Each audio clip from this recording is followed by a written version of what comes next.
BPL নিয়ে দোলাচলে রয়েছে BCB. গুলশানে 6 দলের কর্তা ব্যক্তিদের সাথে সভায় বসেছে বিপিএল গভর্নিং কাউন্সিল। সেখানে আদৌ আর এই মৌসুমের বিপিএল মাঠে গড়াবে কিনা সেই বিষয়ে আসতে পারে চূড়ান্ত সিদ্ধান্ত। গেল রাত থেকেই পরিচালক এম নাজমুলের পদত্যাগের দাবিতে সোচ্চার ক্রিকেটাররা। অর্থ কমিটির প্রধানের পদসহ বিসিবির সব কমিটি থেকে নাজমুলকে সরিয়ে দেওয়া হলেও অনড় অবস্থান থেকে সরেনি ক্রিকেটাররা।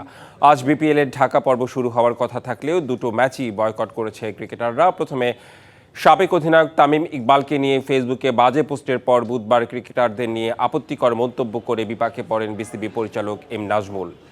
গুলশানের নাভানা টাওয়ারে রাত 8টায় বিপিএল এর দলগুলোর মালিক ও বিপিএল গভর্নিং কাউন্সিলের সভা শুরু হওয়ার কথা রয়েছে। বিস্তারিত জানাতে যুক্ত হচ্ছেন সহকর্মী শাহান পাপন।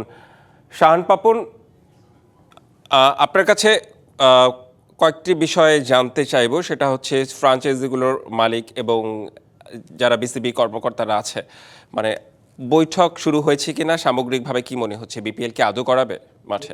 ধন্যবাদ। আসলে প্রথমেই কিন্তু এই কথাটা বলা হয়েছিল যে আসলে বিপিএল আর মানে এই আসর, চলমান আসর আর আগামীতে গড়ার সম্ভাবনা খুবই কম, খুবই ক্ষীণ।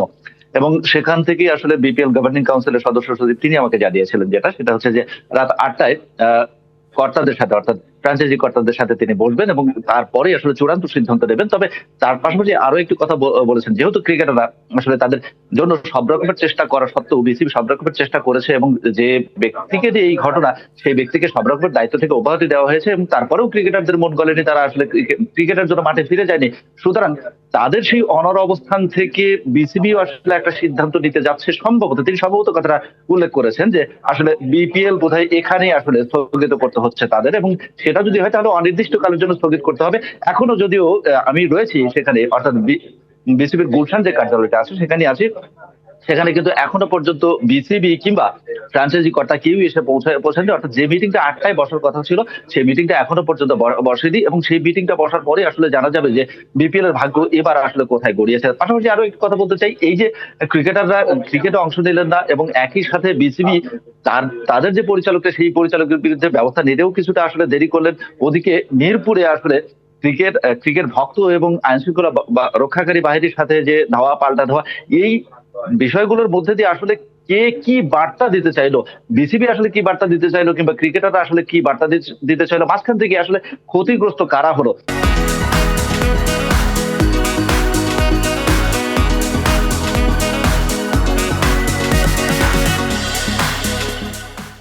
সেই ক্ষতিগ্রস্ত ব্যক্তি পর্যায়ে না হলে অন্তত বাংলাদেশের ক্রিকেট যে ক্ষতিগ্রস্ত হলো বা হতে যাচ্ছে আগামীতে, সে বিষয়ে বোধহয় আসলে আর কোনো সন্দেহ রইল না।